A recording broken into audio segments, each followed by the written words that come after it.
دوستان عزیز سلام. چند روز پیش کلیپی رو بهتون نشون دادم که درختای انار و نارنج و پرتقال زیر بار رو زده بودن برادرت، ولی امروز کلا هر چی که مانده بود رو امروز دوباره همه رو زدن.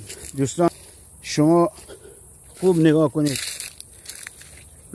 این درخت‌ها رو امروز همه رو زد، دیشب زدن. خدا لعنتتون کنه، خدا لعنتتون کنه. دوستان قشنگ توجه کنید، اینا جایی که قبلا زده بودن درختای انار رو ببین بر همه خوش شدن شاخه‌هاشون. هر جا رو نگاه میکنید زدن، هر جا و هر مکانی رو ببینید اینجا رو درختی نذاشتن.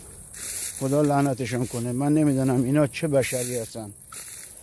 خوب توجه کنید دوستان، این شاخه‌های خوش که میبینید همه درختایی که تازه زدن، همه هر چی دلشون خواسته زدن.